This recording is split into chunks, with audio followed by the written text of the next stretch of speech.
This is Evolutionary Radio. This is your host, Trevor Kouritzin. As always, my co-host, Steve Smee, is joining me. Hey, what's going on? We've got another really good guest lined up for you guys. Joining us today is IFBB Pro, Colette Nelson. Now, Colette, you have so many letters behind your name. I'm not even going to begin to try to introduce you properly, so I'm going to let you do the honors. Okay, so I have an MS, so that's a Master's in Clinical Nutrition. I'm a registered dietitian, and I'm a board-certified diabetes educator.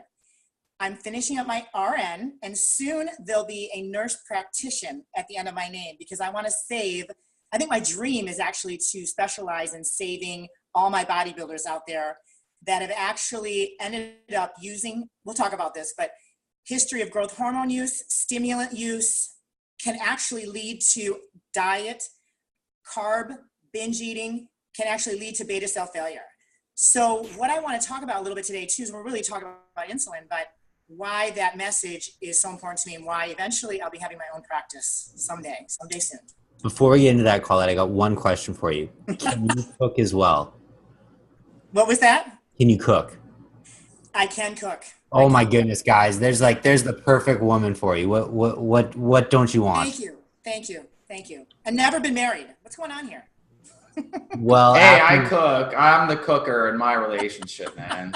My girlfriend doesn't cook shit. Really? I'm the person who cooks, Steve, and I like it that way because I'm picky. I already told you, Steve. Friends only. We've had this conversation. So, Colette, we were talking a little bit off air about insulin and anti-aging. I would love for you, for our listeners, just to kind of go on like a 10, 15-minute rant on your thoughts on insulin and how it affects aging. So really, when you think about the glycosylated end products, and this is the issues involved with high sugar. And high sugar, I just want to let everybody know, when the diabetes world think of normal sugar as 70 to 120. That's what probably everybody out there thinks, right? But really, we want to keep our blood sugars under 100. That's really the goal. And fasting sugars should be between 75 and 85. So I urge every one of you that's listening to this today that really should get a glucose meter. It costs nothing. And we'll talk about this because I want to give you some of my ideas because there's very inexpensive glucose meters out there. So everybody can do this. There's really no excuse. And really look at where their fasting is. So when you start having fasting blood sugars over 100, you are starting what we call these glycosylated end products, all right? And what they're doing is it's basically glucose collecting on your red blood cell. So if this happens over time, basically at the end of the day, this is circulating throughout your whole body and it's killing your neurons. And if you're doing that in your brain, there's a lot of theory that there's insulin type 3 now, just so everybody knows. And that's basically diabetes in the brain, and that's Alzheimer's. And they're actually using clinical trials to use insulin. You don't have diabetes, but do you have diabetes? Because what do we distinguish as diabetes? I will tell you that I'm seeing bodybuilders on such a epidemiological level that have high fasting sugars. So if we could use insulin earlier, now this sounds really prolific. You use insulin to prevent diabetes. And this isn't something that I'm making up. This is actually, there are trials that are being done. There's trials that have been done, like the Origin trial. So what you're trying to do is you're actually trying to keep your fasting blood sugar under 100. You're trying to keep your deviation between when you eat and what your blood sugar does less than 10. It's not going to move more than 10 to 15 points. And by doing that, you're not having all these end glycosylated products and ending up on your red blood cells, circulating through your body, damaging the neurons, damaging your circulatory system, damaging your heart, your kidney, your liver, your muscle cells, your eyes. Every single cell in your body is affected by glucose. So it is, to me, one of the number one reasons why our bodies are aging. So in fact, anti-aging specialists are starting at by the time you're 35, we already know that you're losing growth hormone, estrogen, progesterone. I mean, all the different, we've talked about this. We know this, that the hormone theory, and nobody talks about insulin. No one says a word about insulin. I mean, we hear it in the bodybuilding world, and I don't actually agree with the way people use insulin in bodybuilding. I think they're not thinking clearly, and people that have listened to me speak, it's so logical what we're going to talk about today, Trevor. It's so logical that it's so illogical the way people are feeding insulin, because that's feeding all the problems that hyperinsulinemia can cause. So what we want to do is just keep insulin working efficiently and keeping your cells receptive to insulin. So I know I'm talking like in kind of riddles, but type 2 diabetes really is prolific. In 2020, we are expecting 1 in 3 people to have diabetes of some sort. And that means their fasting levels are over 100, and they cannot maintain a postprandial, that's a blood sugar after you eat, under 120. So it's epidemiologically a problem, and this problem is going to cause a facilitated increase in aging. And that's why when I think of myself, I'm a type 1 diabetic. When I was diagnosed at 9 years old, they told me, Colette, you're probably going to live to your like 60, 65. What kind of bullshit is that? But what are they saying? It's because they didn't feel that I could ever, back in 1984, ever achieve euglycemia, which is blood sugar like yours, Trevor. You know, it's like normal person, but actually we can. And actually I've done that. And I actually have better A1Cs than people that don't have diabetes. So if you can get the best A1C possible, I believe you can have life extension. And I know this to be true because there are so many type 1s that have like A1Cs that are like 4.5 and below. And these people are living longer because you're not having all this glucose collecting on top of a red blood cell, damaging the very important red blood cell that it supplies nutrition to every single cell in your body. So without that, you know, with damaging that red blood cell, you're damaging your whole body. So it's really simple, really. Honestly, Colette, this is stuff no one is talking about. And people don't realize how much of an epidemic diabetes is becoming. And I only know this being in academia. If you look at an old nutrition textbook, it's not called type 2 diabetes. It's called adult onset diabetes. Yep. That's the scientific term for it. They actually had to change the scientific term to type 2 diabetes because now children as young as 13 are getting diagnosed with type 2 diabetes. Yeah, and you know what's even more interesting, and that change. Type 1 and type 2, you know, now there's type 3. Welcome up, you know, wake up. Everybody now knows that we call it type 3, and that type 3 is this whole Alzheimer concept with its diabetes in the brain. And we have type 1.5, because actually what we have found that actually 30% of your type 2s have actually autoantibodies. So when you start seeing some kind of dysregulation, I can't tell you how many of them I've diagnosed, but I can think of like 5 bodybuilders right now that I've diagnosed that actually have latent autoimmune diabetes in the adult. And that's actually type 1.5, believe it or not. They have a slow progressing autoimmunity. Because just to clarify to everybody, type 1 diabetes is an autoimmune disease. So when I say to yourself, I have type 1, believe me, this wasn't anything I did. I'm 9 years old. I'm an innocent kid walking around like 70 pounds because without insulin, I was like a complete anorexic mess because without insulin, it's the most anabolic hormone in the human body. And if used correctly, it really is the most important, really, one of the most important, if not the most important. So when you give back insulin to me, I was able to grow and flourish and be nutrient, you know, and I was able to, you know, live a long, healthy life. But type 2 is this weird thing where it's about beta cell failure. So what are we doing to cause type 2? It's almost like a disease of lifestyle, right? Because you're seeing yourself, you know, eating a lot of, this is the diet of America, right? We're eating too many calories, too many carbohydrates, too much sugar. We're not moving enough. And you end up getting extra fat tissue on your body and the cells become resistant. Type 2 is a disease of insulin resistance, really. And then at the beginning of insulin resistance, you're seeing super high insulin levels. So you don't want your insulin levels higher than 19. So when you ever get an insulin level test, and we'll talk about tests that I think you guys all should get, you see these high insulin levels, guess what? You're on your way to diabetes, okay? You're there. You're already pre-diabetic. So high insulin levels at the beginning signal type 2 diabetes. And eventually, guess what? You're not going to make enough insulin. And you will need insulin in order to maintain euglycemia.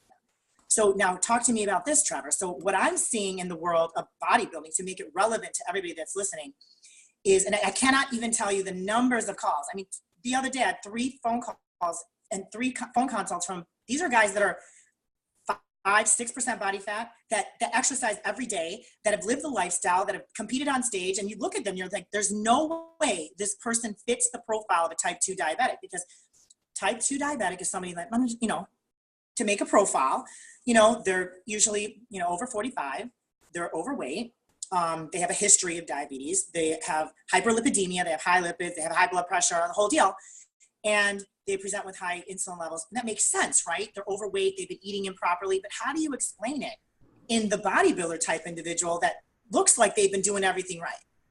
And unfortunately, what happens, it's kind of the lifestyle that we're living as bodybuilders. We're overstressed, we're adrenal fatigued, we're taking things to stimulate our body, which, okay, adrenaline, epinephrine types of things, like, you know, your clenbuterols, your, you know, any of your beta agonists, any of your caffeine even, and then you're taking growth hormone. I have nothing against growth hormone. In fact, I see the, you know, the benefits of it, but we have to understand everything I just mentioned is anti-insulin.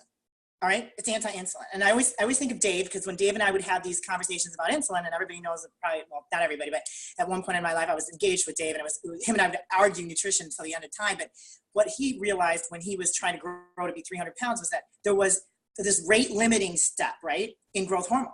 Like you could go so high in growth hormone, but good luck, because it's anti-insulin. It literally shuts down your receptivity to insulin. So what are you guys thinking? If you do not take insulin with growth hormone, in my opinion, I mean, it's just science, it's just science, then you are really not getting the benefits and actually getting some hazards, because you're actually causing the beta cell to produce more insulin. And everybody listening knows this. Has anybody taken growth hormone and all of a sudden they're getting hypoglycemic?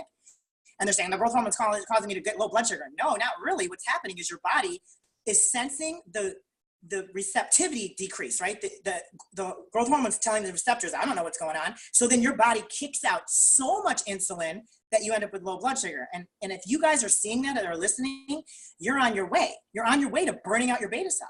So the more times you have these weird hypoglycemia episodes, you've been taking growth hormone, you're doing all these stimulants, you're running around, you're stressed out, you're not sleeping, your cortisol, your adrenal fatigue, you're on your way to beta cell burnout. And that is why I believe we're seeing such an increase in bodybuilders running around with fasting blood sugars over 100 and postprandials, 115, 120. These aren't bad. Your doctor will say, oh no, you're good. Just clean up your act. It's bad. It's bad. And it's not where you're going to go in anti-aging. That's for sure. I agree with everything you said. I love the fact you brought up adrenal fatigue, because this is something I truly believe in. I wrote an in-depth, 20-page article on adrenal fatigue. Mm-hmm. And I can't even begin to tell you the amount of doctors and healthcare professionals who emailed me saying, this is not a thing. Oh, I know. Yep. And I'm like, okay, test these people's awakening cortisol levels. Their bodies are effed, part of my language.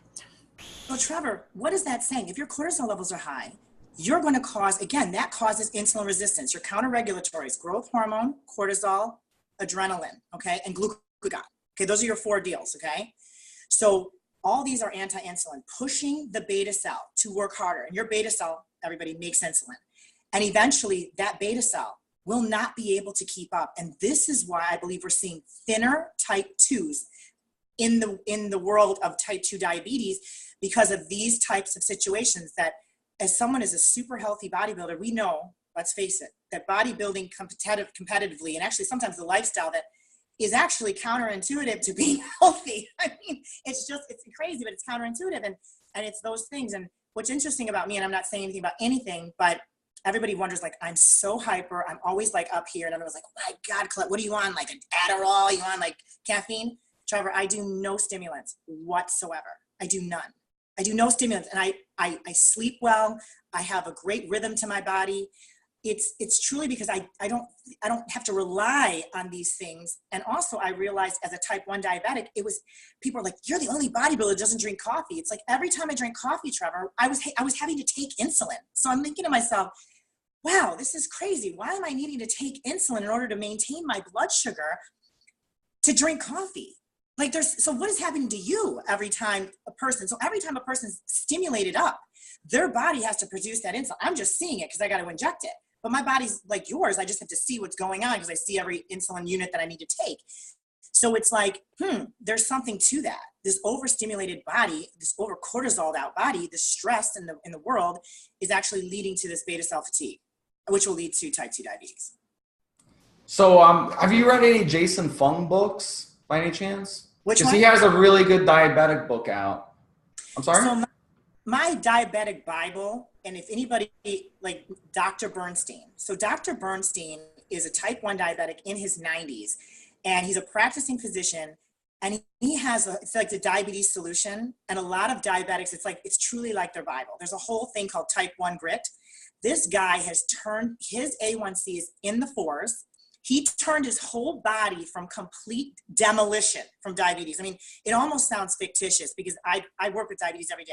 I'm a clinician. I see at an endo office here in New York City, diabetics all day long. And I just see how it ravishes the body. This guy was a disaster. And he believed that if you get your A1C down, under 5, that you can heal the body. The body has an amazing ability to heal. It really does. I mean, look at people that are alcoholics and they have fatty liver one night, and then again, their liver's, the regenerativeness of the body is incredible. But he ended up just with really, really strict blood sugar control and really manipulating insulin and learning about how the powers of insulin and how you need to kind of intertwangle the different types of insulins that are on the market. He's like completely complication free. This guy's unbelievable. So I don't know if anybody, I haven't read his book, but I'm just like a Bernstein lover because he really is like, he's just. So with type 2, what does Bernstein say to reverse that? So here's the theory. And this is what's going on today is in terms of how do we prevent type 2? We get ahead of the curveball first. So, you want to see where your A1C is at. So you guys, a hemoglobin A1C, go get one. I mean, a doctor will be like, you don't need an A1C, you're fine. Bullshit. Okay, my sister is perfectly fine. My sister's 110 pounds. I don't even understand this series, this scenario, right? She's waking up with a fasting. She calls me and she's like, Colette, I got a fasting sugar like 114, 110. What do you think? Do you think it's okay? It's not okay. So I have my sister on Tresiba. She's on insulin. Are you kidding me? Everybody around me is on insulin actually. And then my brother-in-law is presenting, he's the same deal. Athletic guy, there's nothing wrong with him and his fasting sugar is not right. So they believe in me. You got to get this blood sugar down fasting between 75 and 85. And how is the best way to do that? You use a basal insulin. It's a basal insulin. It's a 24-hour insulin. We've got some amazing insulins. I've spoken before, like gone are the days of thinking about Lantus and Levemir, although those are the premier ones. Forget about MPH. It's Tresiba and Toujeo. Those are your real marketable. It's a 36-hour and a 42-hour insulin, and they're really, really flat and predictable. The problem with insulin is not predictable.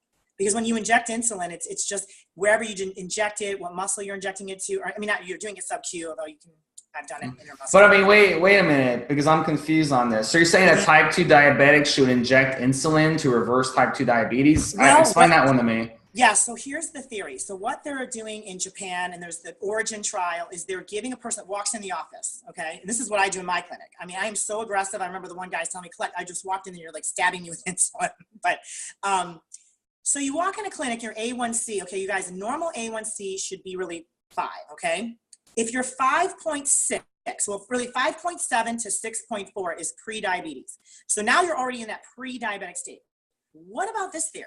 What if you gave somebody insulin in the pre-diabetic state before they turn diabetic? Now, you're giving somebody the very thing that they always wanted to avoid when it comes to diabetes. But what you're doing is you're going to lower the insulin levels because you're giving insulin from the outside. The body then says, hell, it's helping bring down the blood sugar. Guess what happens? The beta cell gets rest. Now the beta cell can actually grow stronger. It's counterintuitive to what you guys think is when a guy takes testosterone, they're actually causing them to decrease in the bodies. It's a different hormonal system. It doesn't work the way that does. And everyone's like, if you take insulin, you're going to get diabetes. When I hear that, I want to die. I really do. I'm like, oh my God, insulin will never cause diabetes, ever. It will never, ever, ever cause diabetes. What causes diabetes are the things that I just mentioned prior, right? So if you give insulin in the right dose, now, listen, insulin, the problem with insulin is doctors don't like to use it, people abuse it, and it could kill you, okay? So it's on the number one, there's like 5 lists of drugs that nurses learn about that they say, these are the ones that are high risk. Guess what? Insulin's like at the top of that list, okay? It's like it's really the most misunderstood hormone given ever. And even the best endocrinologists are like, well, I don't know, you know? But the ones that get it, they start their patients earlier on insulin. And then what happens is, I'm actually doing this with a guy at the gym in New York City right now. And if he was on right now, he'd get on this, he'd go, oh my gosh, she's so right. I gave him insulin for 3 months. I got his fasting sugar between 75 and 85. We just decided to cut it. So we cut off his insulin and his blood sugar is completely euglycemic. He's perfect. His blood sugars are perfect. So what happens is there's a theory, and this is being done in Japan right now, is you put people on insulin for 3 months. This is pre-diabetic. You don't even have diabetes yet. You put them on insulin for like 3 months, you clean up their act, right? Their blood sugars look perfect. And then their beta cell gets stronger. The actual cell gets rest and it becomes more vibrant. And you actually increase insulin sensitivity because the cells aren't getting this over secretion of insulin from your own body. So you actually clean up your whole body system.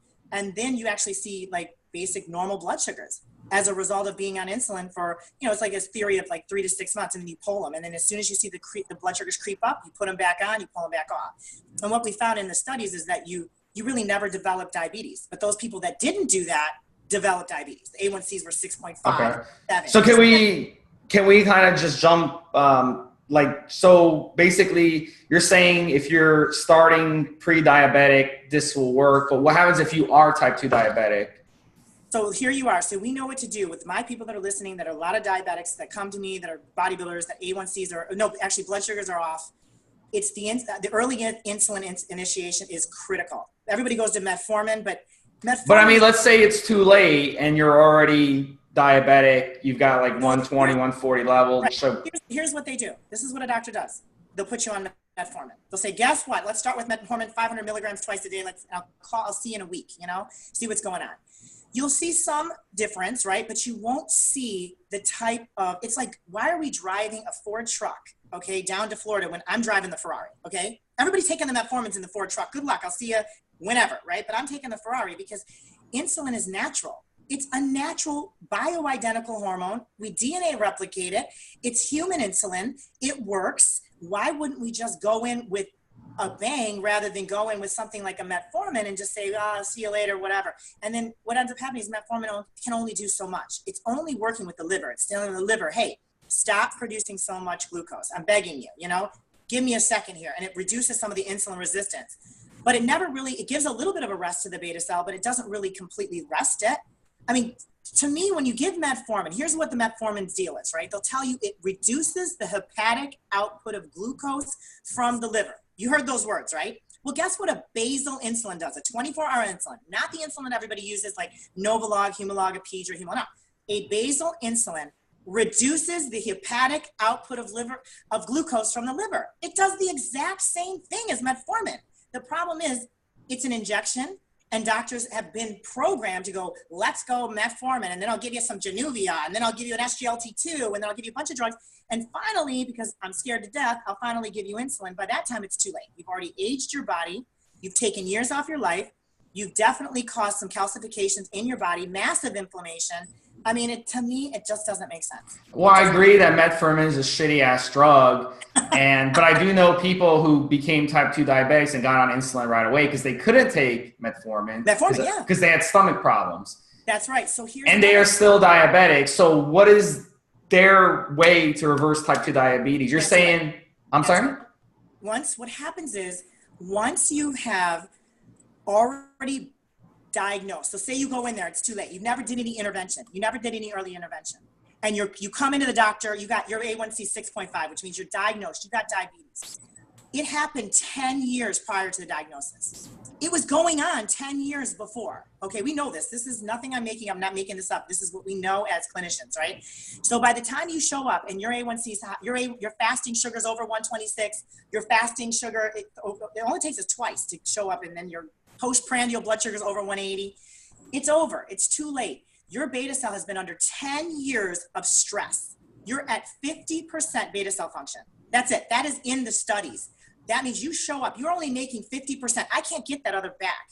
It's too late. I mean, so basically in my opinion, you should be on insulin the rest of your life. You should not digress from that. You should make that your protocol. Insulin's not a big deal.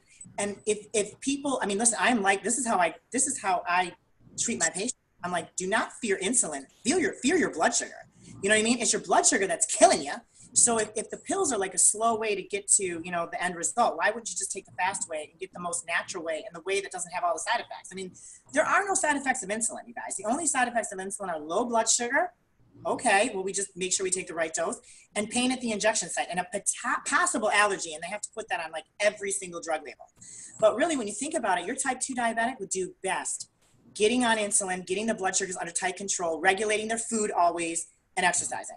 But once you're there, it's almost impossible to reduce, to go back, like people think, oh, I'm going to reverse it. You can only reverse it if you catch it before your A1C is so high, like 6.5, and you intervene really aggressive in the beginning. So you're saying that like Jason Fung, Dr. Jason Fung, he wrote a book on obesity, the obesity code, and he says in his book that you can actually reduce. You're telling me he's wrong? I'm not telling you he's wrong. What I'm telling you is that there's a whole theory going on now, because people that are really overweight and they get bariatric surgery, they have an amazing release of something called GLP-1. And GLP-1 is like, this is actually Ozempic. Ozempic is, we make GLP-1s. Okay, we make GLP-1s because we know the power of them for weight loss and for blood sugar control. So what happens is that get this surge of GLP-1, and GLP-1 lowers glucagon. And so there's a new drug coming out soon that's a glucagon inhibitor. So you're inhibiting glucagon, and we're finding that's really effective in type 1 and type 2 diabetes, right? But here's the thing. So what you're seeing is the surge of this hormone that actually helps blood glucose control. And I'm going to say this, I'm not saying he's wrong, but I'm going to say is that what does he mean reversing diabetes? Okay. Remember, I'm talking about fasting blood sugars between 75 and 85 and nothing really over 110. I can guarantee you, because I work with bariatric patients that claim they reversed their diabetes. They did. To the normal person, their diabetes looks good, right? So they're in that maybe 5.7 to 6.4 range. So remember, diabetes is above 6.5. So when you read that book and you really dig deep, they didn't really reverse it. They got themselves out from hell, which is maybe a 9 or an 8. I know when I'm speaking these numbers, these are high numbers that mean a 3-month average of your blood sugar, right? When these numbers are high, now they get them back to a normal level, but I'm not telling you it's ideal. It's not ideal. They're never going to be ideal. And even those patients, I would consider looking into making sure that you really see the big picture of what's going on with their blood sugar. So they reversed it to the point where to a doctor, they're very happy. You're good. You're good. And that's what a doctor will tell you. So someone can go from like a 130 blood sugar down to like, say, 70 and they're using insulin, you can do it. I mean, right. I think you can pick whatever blood sugar you want using insulin. You want to hear something funny? Mm-hmm. Is that I was 130. I was and now I'm 69. I just got my blood work. Explain that one. So did you do this with diet intervention or did you use insulin? I did fasting for the past 2 years. Okay, I didn't touch insulin. No. And I'm not saying that doesn't work either. What you're doing is you're mimicking what insulin sensitivity that you need in order to achieve that type of fasting blood sugar. Not a lot of people are going to do what you did though. I love intermittent fasting. I think there's a lot to it. And I did prolonged fasting, not just intermittent. Right. And that will work because you're lowering your glycogen stores, your body's working off fat, and you're lowering your insulin levels. So you did it by basically keeping your insulin levels very low. I mean, I remember having that patient that came to me, his doctor diagnosed him with diabetes. I was like, what? Because his insulin levels were super low. I'm like, the guy's on a keto diet. He's getting ready for a competition. He does not have diabetes. It was like the funniest thing. Doctors are so crazy sometimes. So what you did is you used diet intervention. And I mean, I don't mean to speak against that. Now, you could have done insulin and done diet intervention. I mean, insulin would never have hurt you either way. So the thing what I'm saying is, even with you, if you are fasting sugars, now hear what I'm saying. This is crazy theories, you guys. I'm like a theorist on this. No, it's not crazy theories. Just like everyone in my family has diabetes, so I'm very knowledgeable about this, and I'm just trying to like understand. Like, there's a difference between like bodybuilders and like normal Joes when it comes to diabetes. And I agree with you that bodybuilders fuck themselves up with diabetes. And my theory is very simple. They just overeat over the course of their life. And they overeat to achieve, and of course some of the drug cycles that they're doing and things that they're doing as well. But for you to kind of, go on to what you were saying, you did by lowering your insulin levels and increasing your insulin sensitivity, you were able to achieve the beautiful fasting blood sugar 69, okay, which is ideal. But what we don't always know, and you're reversing, you're giving yourself beta cell rest. So what you just did is exactly what insulin will do. It will give you beta cell rest. For those people that aren't going to be as dynamic as you say to yourself, well, however they're living, you know what I mean? That's what I always tell people. People like Colette, you push insulin, you push this. These are my patients. And I'm like, what about diet and exercise? I'm like, half people won't do it.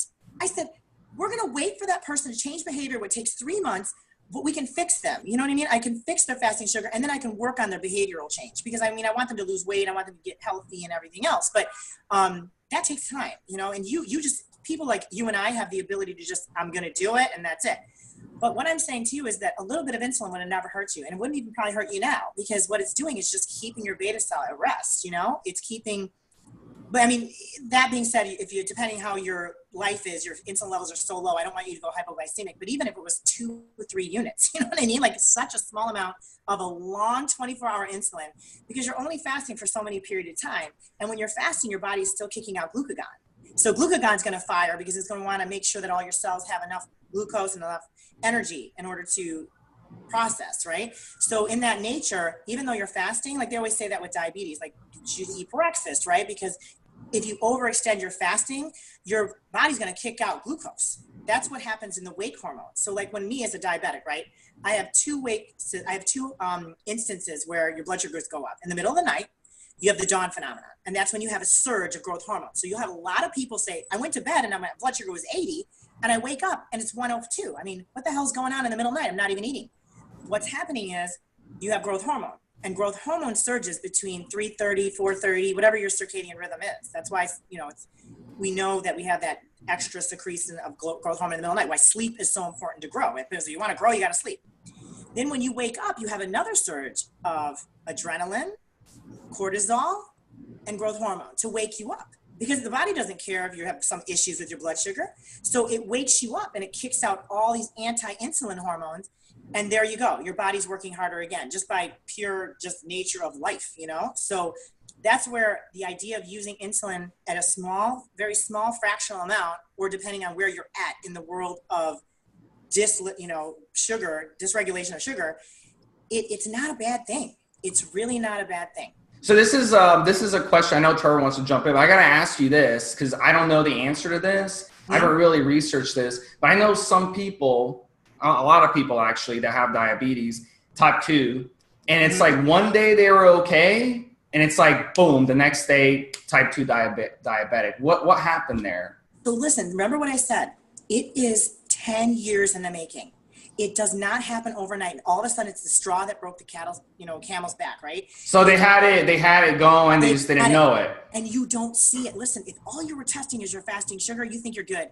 So many people like that. They're like, oh, my sugar was, 90, 88, that they think this is okay, or 100 or 101. What is happening postprandial? What are happening when they have that extra carbohydrate meal?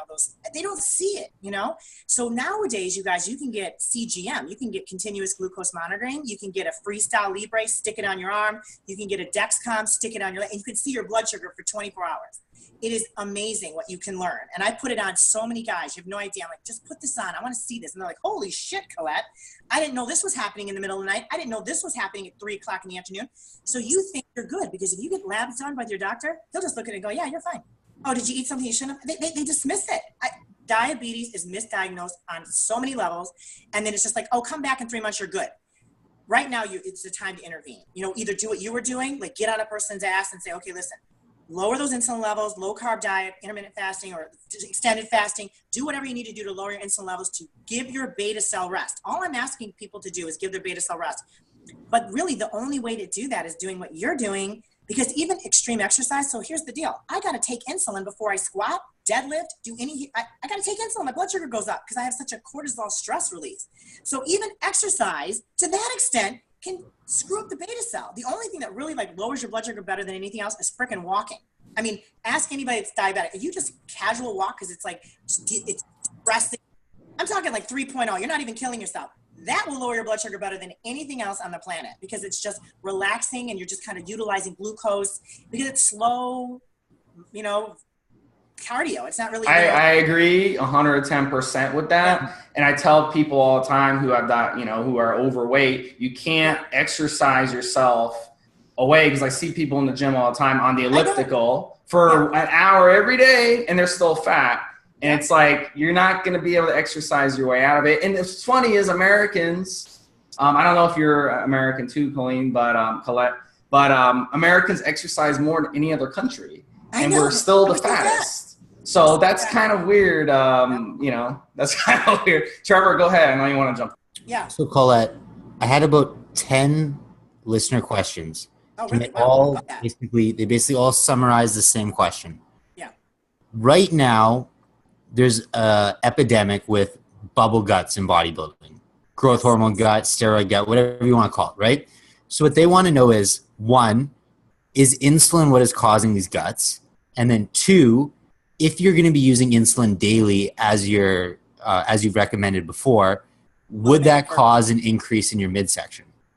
Yeah, it can, and if it's not utilized correctly. Okay, so I utilize insulin in a very, very proficient way, much like how I use it. So the way bodybuilders are using it now, let's think about this. Okay, it's a yes and no question. Okay, I mean the answer is a yes and a no. Okay, so there's definitely a contribution from insulin and growth hormone use and this extended gut, right? But it's a lot about food. Okay, so let's talk about food for a second. Okay, in order to get to be 300 pounds, or in order to grow, we got to eat. Okay, so we're flooding our body with carbohydrates, right? So here's what people do.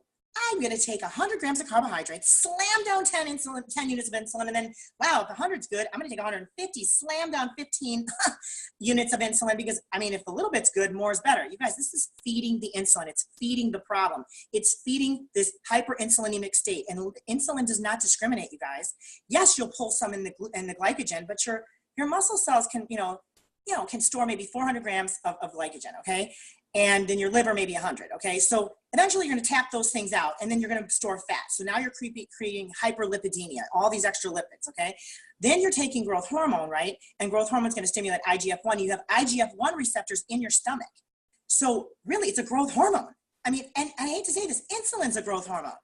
And a lot of insulin increases IGF-1. So yes, I mean, this can all happen, because you're creating like different growth factors, and then you're extending your gut. You're living like that. Your stomach's constantly extended. And we know the relationship between insulin and IGF-1 and growth hormone and IGF-1. And this is where I feel like that's the relevance in what we're seeing, because it's not just some like, maybe there's an absolute relationship. I mean, there has to be. We didn't see this before insulin and growth hormone. So for us to say, well, no, that's not what it is. It is, but it's a combination of just this extended eating, this heavy eating and how you're taking insulin. So my theory is, now listen, I've been taking my insulin my whole life. I don't have one of those, so it's not necessarily going to happen. Okay. So it's how much we're doing and how we're thinking about insulin. Whenever I speak to people about insulin, I don't want you to feed it. Okay. Here, Trevor, hear me out. We want to avoid these growth guts. Okay. So we don't need to feed the insulin. You do not need 100 grams of carbs, or worse, 200, whatever, taking 15, 20 units, 30 units of insulin after a meal. We just don't need to do it. You need to figure out your plan, okay? And you just don't want to live with this distension all day long, right? So really just figure out your diet. However you did your diet before you decided you were going to take insulin. I don't know, however you can figure. You're working with whoever you want to work with, okay? And then there's really no need to say, I'm going to just take this superfluous amount of insulin and it's that maximum time right after I work out. That's the answer. What I believe is small, more frequent dosing. It doesn't matter what you're eating. If you're eating protein and vegetables, 40% of the protein is going to convert. You could take 2 to 3 units. I have a guy that does a keto diet, takes 2 to 3 units at every single meal. He looks phenomenal. He's lean, super healthy. A1C is, I mean, the guy is amazing. And he's grown every year like 10 to 12 pounds. I mean, without a growth guy, it's just because it's small, more frequent dosing. It's a little more tedious. I mean, but you really don't need to be taking more than, so say you did 50, 60 grams of carbs after a meal, 5, 6 units. At the most, if you really were a big guy and you need to do 100, that's 10 units. That's it, man, because you start feeding that insulin, you're going to feed a lot of problems. You're going to feed hyperlipidemia. So now you're going to cholesterol, lipids are going to be more screwed up, even though steroids do that too. Your blood sugars are going to be more screwed up. And this is what I think we're seeing is people are like, well, I've been doing insulin. My blood sugars were still screwed up. Well, yeah, you did it wrong though. First off, you're just feeding all this insulin at twice a day. You know what I mean? At a crazy amount. So you're actually causing some of this insulin resistance by doing insulin that way, rather than saying, I'm just going to take smaller amounts and be more euglycemic. I'm not going to flood my body with sugar. I don't even understand why people want to do that. I never did post-workout sugar. I never did it. I never believed in it. People yell at me and think I'm crazy, but it's just not necessary. You just don't need that much. It's because they read some Celtec ads. Exactly. They believe that shit. You know what I mean? I can't even tell you. I was always, when I was doing bodybuilding, I went against the grain on so many things. Even against the grain when Dave and I would argue. You don't need to do that. You just don't need that. You don't need to do those things. It's just not necessary. I agree for sure. But what about those few instances where people fell asleep and they went into a coma and stuff? Is that just a bad accident or? Here's the thing. It's how much are they, did they? Colette, I'll answer that for you. Thank you. Steve, there's over 1 million Americans self-diagnosing insulin every single day. It is not near as dangerous of a drug as people make it seem. I agree. More people die every day from air conditioners falling out of windowsills than from insulin. Coconuts. Trevor, it's an interesting point, you guys. Do you know that it takes a ridiculous amount of insulin to kill yourself? I know a guy the other day that took 1 ml. He thought that was 10 units. 100 units. He's fine. He's absolutely fine. He ate a couple bagels. The guy is fine. Your body has amazing counter-regulatory. I love the movies where you could die from taking insulin. It really does take a tremendous amount of insulin to kill somebody. And even with the basal insulin, even a more ridiculous amount. So because your body has counter-regulatory hormones, your body has the ability to kick out glucagon and kill out the glycogen and keep you alive. Faced with a situation where you took too much insulin. So, I mean, I remember that whole thing, they thought they theorized that with Dallas, but it wasn't that, you know what I mean? It wasn't the insulin. It was not the insulin. I mean, yes, you can get low blood sugar. You absolutely can get low blood sugar. You're very aware of it when it happens. I mean, you know what to do, and actually your body will save you. When I was competing, a great story, Dave was like, I was so maniacal on my diet. I would sit at blood sugars at 40. He's like, why don't you just take a glucose tab? I'm like, I'm not doing it. My sugar will go up. And funny enough, it would. I mean, I was kind of miserable for a few, like an hour or something. And then all of a sudden I would test my sugar. I'm like 65. Your body it kicks out glucagon, you know? So, I mean, I get mad at my patients all the time because they're like, my blood sugar was low. And then they eat a bunch of shit. And then it's 300. And I'm like, just chill. I know it feels shitty. Take a glucose tab and chill out. You know what I mean? Stop eating the refrigerator. Because once you do that, you're going to be on the roller coaster of hell, you know? So it really, like you said, I mean, this whole thing, if you really think about insulin and you just think about how it works and you think about kind of what I'm saying, that you don't need to feed it. And once you start feeding it, that's where the problems come in. So Colette, a lot of our listeners are like that in shape type 2 diabetic. I know. You know, not all of our listeners are bodybuilders, but they're all athletes of some sort, you know, whether they're doing CrossFit, triathletes, whatever, right? Most of them are also using performance enhancing drugs, particularly things like growth hormone. Yeah. I want to know specifically, who do you think should be using insulin? Okay, so I want everybody out there, you can get a meter called, I don't know, put this up sometime on your website, Relion, Relion, okay? Relion. It's cheap. It's the cheapest meter on the market, and it works. It's the same glucose technology. You don't need anything fancy. Okay, everyone goes out and buys a fancy meter and spends $100 on strips. You buy the meter for $10. Okay, everybody should buy it. Go on, buy. I'm not endorsing this. I just say it's just cheap. Okay, and you get strips. You get 100 strips for $17. Okay, that's nothing. Okay, that's nothing. Otherwise, you're going to spend an arm and a leg on a bullshit meter that does the same thing this one does. Test your fasting sugar. I want everybody to do this. I want them to email you, Trevor. Email me. Let's find out where everybody's at, because this is where I found so many people. Fasting sugars, anything over 100 is called impaired glucose tolerance. Stop living in the dream that it was something I ate last night or I don't know what I was doing. I mean, it's impaired glucose tolerance. I'm sorry. That's not good. That's not good. So at that point, if I had a person that had impaired glucose tolerance, I don't care how fit they were, what they were doing, because I did this with my sister. So this is how much I believe in this, you know? You start on a basal insulin.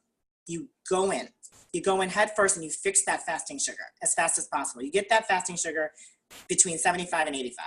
So I strongly believe in that. That's where you make the biggest intervention. That's where you can save. And these people, it's not an issue if they're too fat or they did this or their lifestyle, you know, just the nature of whatever they were doing in their life, the stress hormones that were released during exercise, the growth hormone they were taking, whatever the reasons, okay? There's so many different reasons that can cause beta cell failure.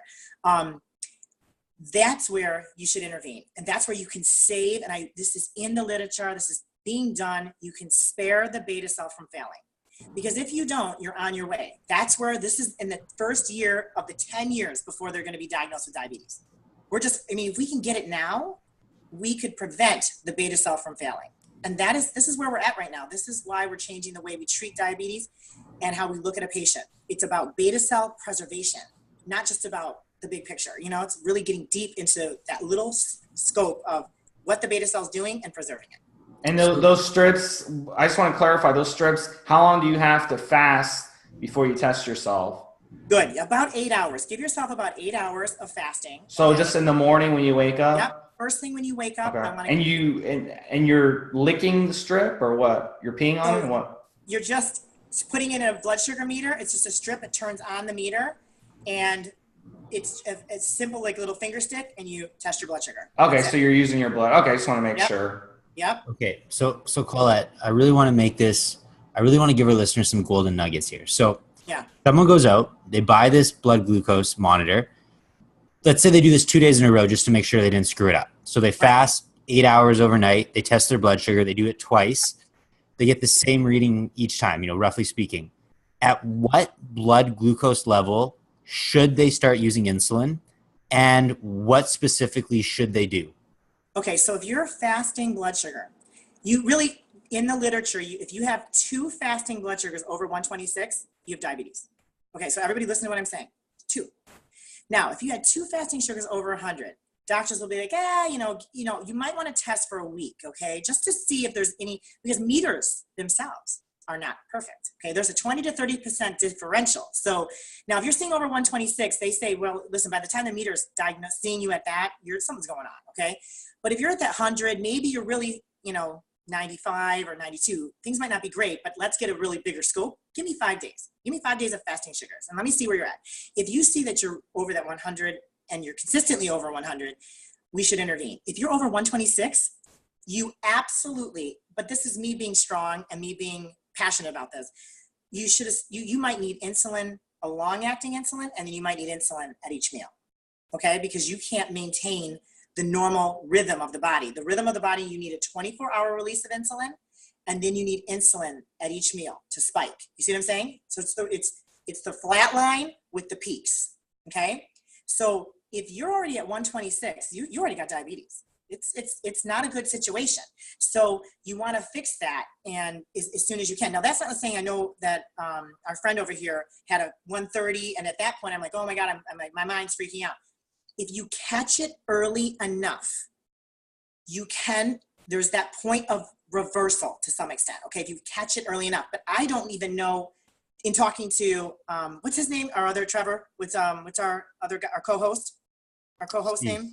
Steve. I love you, Steve. I'm the worst with names. Okay? It's on the it's up Steve, there. Steve, I could know you forever, and I'll be like, Steve. Okay. You can just call him Dickhead. Steve. So yeah, right. So Steve, if you were 130 and you did it on 2 occasions, I'd be like, oh my God. I would be probably like insane and been like, forget about this fasting. Let's just go in and then get you off of it. You might not need it forever, right? Because you've got this militant attitude, but fix the situation earlier. So if you catch it as early as possible, you can go in and save that beta cell. But if you wait too long, and this is what doctors are doing, they're giving you metformin and a bunch of bullshit, it's just carrying you to a self-destruction. I mean, the beta cell just doesn't have enough rest, and then it'll eventually say, I'm done. I can't keep up. I can't keep up with the demand. So early lifestyle intervention, yes. But in thinking about where you want to go in terms of how aggressive you want to be, I mean, when you're over 100, you could intervene. If you want to be that, cause and effect, and say, you know what? Yes, you could say to yourself, I'm going to do what our friend, Steve did, fasting, low carb diet, but they're not going to, even, I don't know, some people just don't do it, or it doesn't work. I could say this too, Trevor. I could say, you know what? You got a fasting sugar over 100, cut your carbs. Decide, you don't have to go on a straight keto diet, but you go on a less aggressive, maybe, 40, 40, 30. And if you can't do that, then you say keto. But then that's your reservation. That's you forever, man. Because the minute you get off of that, your fasting sugar's up again. So I'm a person that thinks, get aggressive, get that beta cell complete rest. Completely rest that beta cell, and then see if you can get off of it in 3 months, and then work on that lifestyle intervention, and see how long you can maintain normal sugar. We don't know, because we wouldn't really have an idea. Like, you can get your insulin levels tested, you can get your C-peptide, and C-peptide is showing how much insulin you're making. So these are levels that you should get done and see kind of where you're at, but a lot of them still have some discrepancy. So, insulin levels change all the time. So it depends on when you get your insulin levels done, even though most of the tests are fasting. It's again, what you're seeing through that meter every day, what's going on, the logicality of what's happening before you eat, what's happening after you eat. Another thing you should do with these people, test before they eat, test 90 minutes after. Are you staying within a 10 to 15 standard deviation? That means if you went in and you were 85, you should not be over 100. And if you are, that's not really normal. You know what I mean? Obviously, maybe it's something you ate, and that's why these foods are killing us. But it's something that you got to think it. You got to reel it in then. You got to reel it in. Why isn't your body able to stay in the numbers that it should, in its ideal range? So I just want to make sure, let's back up to the beginning, because I kind of want to learn a little bit, pick your brain on foods. Yeah. Let's say, you're on the verge of type 2 diabetes, and what are foods that, are going to push you over the top? Like, what are the worst offenders that kind of cause that? I truly believe, and I want to write a book because I'm not a person that believes in keto. I think it's too high in fat. And now listen, I love everybody out there. I'm not saying it's all what you want to do. So I'm not saying it's good or bad. I'm just saying I look at the entire balance of a diet that can kind of prevent diabetes. Now, a keto diet absolutely lowers there's no question. It lowers but I don't want to put coconut oil in my coffee. I don't want to eat all that fat because you're missing something, micronutrients from your vegetables, and you're missing a lot of fiber, two very important entities that actually help with diabetes as well, right? So I'm like thinking, I don't want to go keto. I never really like to eat 70% of my diet fat, 20% and like no carbs at all. I mean, yes, it can work on an insulin level, but I'm thinking just, what you're really missing. It's too extreme. Then you don't want to do these carb diets. I mean, I don't eat oatmeal. I don't eat rice. I don't eat potatoes. I don't eat bread. You just don't need them. Okay. You don't need them. I mean, your bodies need protein and fat to grow and build muscle, and you need just enough glycogen to supply for maybe your workouts or whatever you're doing. Otherwise your body, it's that macronutrient is like kind of dispensable. You don't really need it. Right. So, but going extreme, then you're going to miss out on the micronutrients of vegetables and you're going to miss out on the fiber. So then you kind of need to throw that in there, right? So my kind of theory is I kind of took a paleo approach with fiber and added in a few little extras that kept with me when I see it, because I know how much insulin I have to take, which kept my blood sugar really solid, and I didn't have to take as much insulin in order to keep my blood sugar at a normal level. So vegetables, yes. So all your vegetables, obviously not carrots, peas, corn, those are starchy vegetables, right? So all your vegetables were good, right? And a cup of vegetables is 10 grams of carbs. So say I do 2 cups of vegetables, that's 20 grams right there. So if I did 2 cups of vegetables at 3 meals, 20, 40, 60, okay? I'm already at 60 grams. So for people to say, okay, you're gonna go on a real keto diet, now you're not even getting any of those micronutrients, and those 20 grams of vegetables barely touch my blood sugar, okay? Then I do beans. So the paleo diet doesn't do beans. I mean, I know they're like so anti-bean. Okay, legumes like the worst thing ever. But legumes are very interesting in the fact that I don't eat fruit. So if I don't eat fruit, then I don't get a lot of potassium. But there's a shitload of potassium in your beans. So beans are giving me a shitload of fiber. I'm getting 8 to 12 grams depending on the bean. It's actually a whole food. You're getting protein, you're getting some carbohydrates, but you're getting a lot of fiber. So that fiber kind of negates. You kind of do the whole thing. You subtract the fiber from the total carbs. You're not really getting a lot of carbs. And it doesn't really affect my blood sugar. So I like to have them a lot. You're getting, just a ton of nutrition out of them. So I'll do like an omelet in the morning with some black beans and like a salad, like a little side salad. It's one of my favorite restaurants in New York that does that for me. Then I might throw in, so you can see where the carbs are going to add up. So I probably average around 125 to maybe 100, and maybe at the 50 grams of carbs, because it's just extraneous carbs that might be in. Right. But I'm talking about, like, can you kind of nail like specific foods? I'll give you an example. Like you mentioned fruit. My question is, like, okay, let's say Cheerios, right, has a glycemic load of like 65, and watermelon has a glycemic load of 4.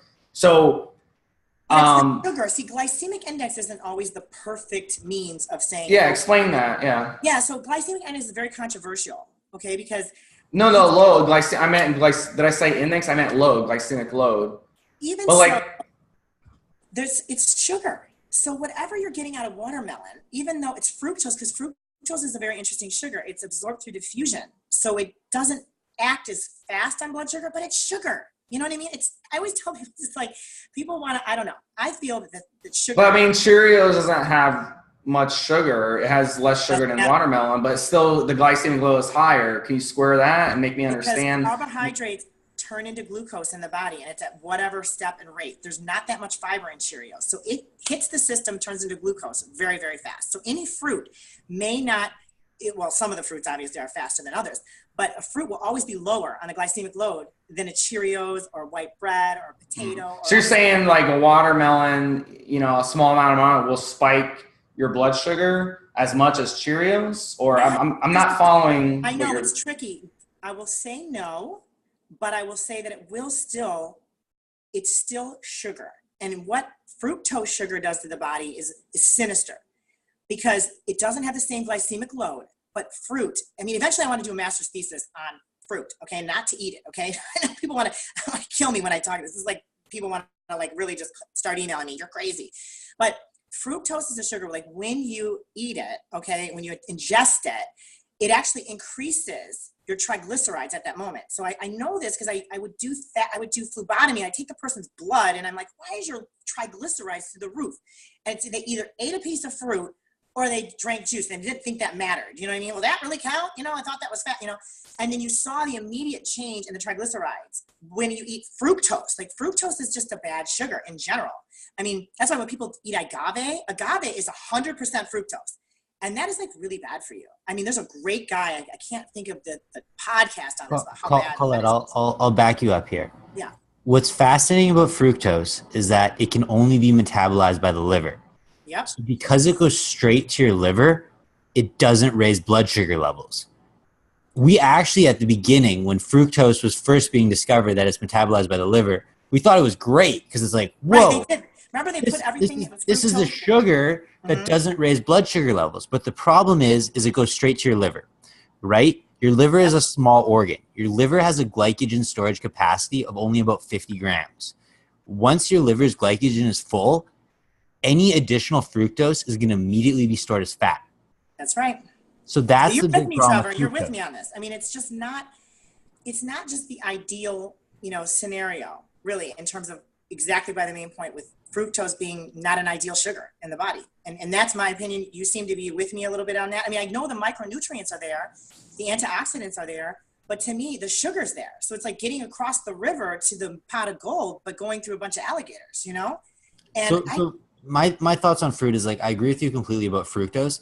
I would never recommend consuming high fructose corn syrup, sugar, fruit juice, things like that.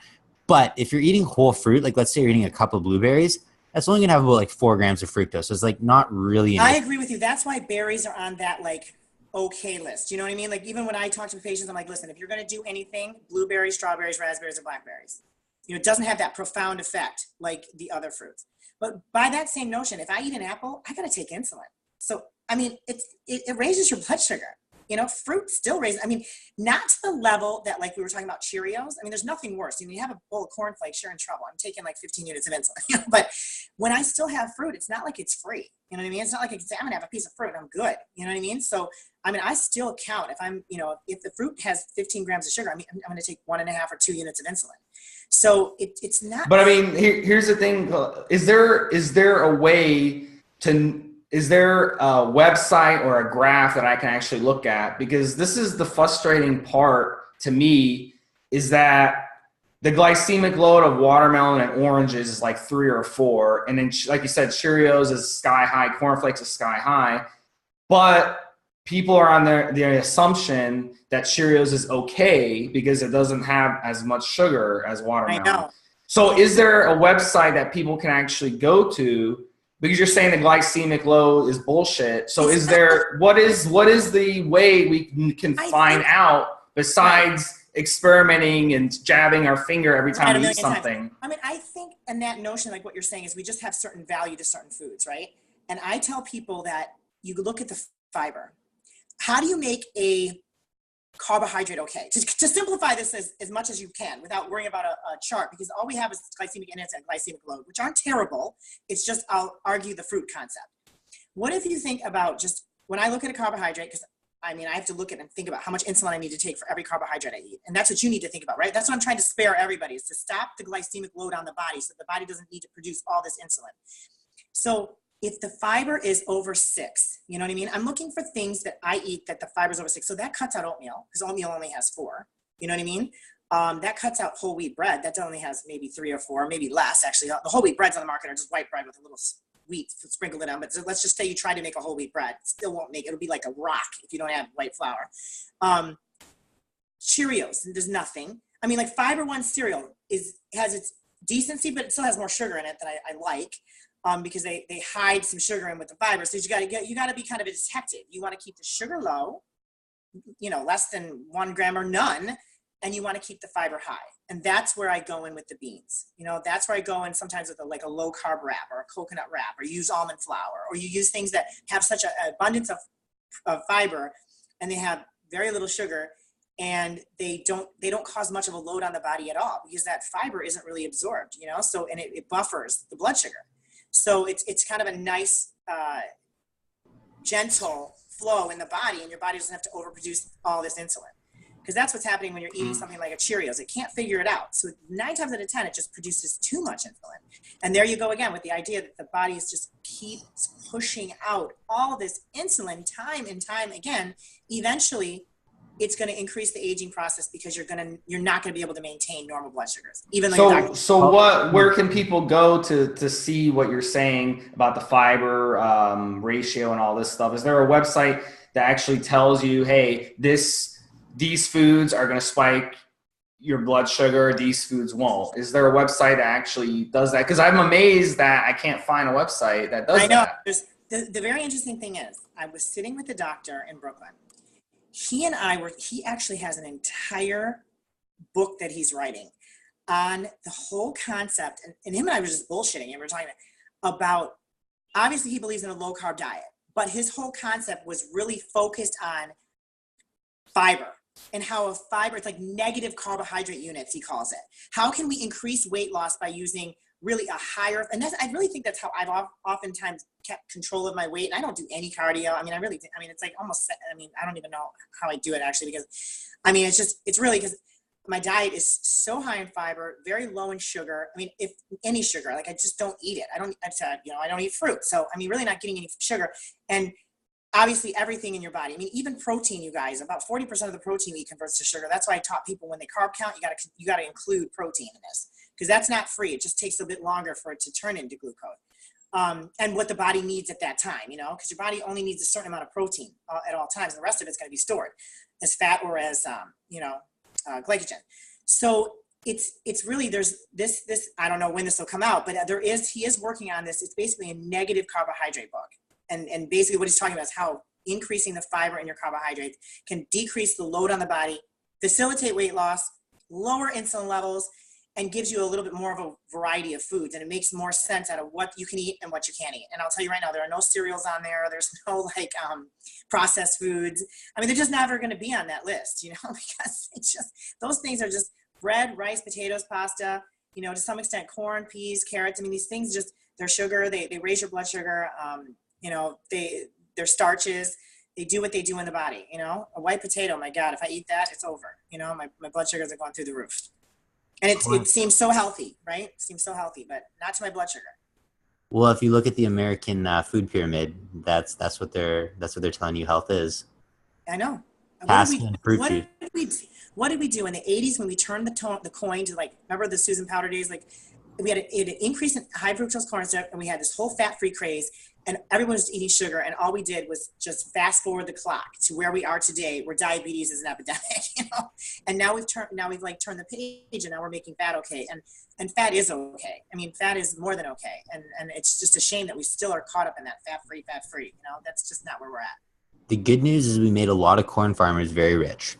So Colette, this is a very, very interesting episode. You dropped so much information. I'm going to have to listen to this episode a couple of times so that it all soak in. For our listeners, if they want to learn more about insulin, learn more about maybe some of the articles you've written, maybe contact you for help with their insulin, contact you to hire you, what would be the best way for them to contact you? So I have a Facebook, okay, so Colette Nelson, and then I have my email, which is probably the best. I'm so old school, I really am, is my name, so it's Colettey, so it's COLETTEY @msn.com, and I still have ColetteNelson.com. So everything's on ColetteNelson.com, my entire history, life, everything I've ever done. And then there's all my contacts right on my website, how to get me through Facebook, Twitter, Instagram, and everything. So really, I encourage you. I love this. This is what I love doing. And I really want to save people from what I have to go through as a type 1. You never want to have a beta cell that doesn't work. I promise you that. Colette, do you want me to put your email directly in the show notes? Oh, I would love that. Yeah, thank you. That'd be great. Okay. I'll have her email directly in the show notes. So that's the easiest way. That's direct access to her. You don't have to go on her website. You don't have to go on her Instagram. You don't have to send her a DM. You got so straight access. We don't do that. That's way too much work, right? Thank you, Colette, I really appreciate you coming on. Very, very interesting episode. And this is stuff no one is talking about. So hopefully this episode really got our listeners to think outside the box. Yeah, definitely. I hope so. And listen, really feel free to contact me at any time. I'm sure do this again. I want to talk a little bit. Just one day we should just do a real quick episode of an insulin update, literally just for people that are interested in what's the new basal insulins, the new rapid acting insulins, inhaled insulin. See, I mean, I don't know if your listeners care, but I think there's enough interest in it. You know, I think bodybuilders are always curious, or your listeners are curious as to I'll give you the latest and greatest of what's out there. Colette, you have my word. We will do that either next week or the week after. Yeah, I won't be long-winded. I'll get right down to that. For your host, Trevor Kouritzin, for my co-host, Steve Smeet, and for our special guest, IFBB Pro Colette Nelson, this has been another episode of Evolutionary Radio. Live your life, look good doing it. Thanks for listening.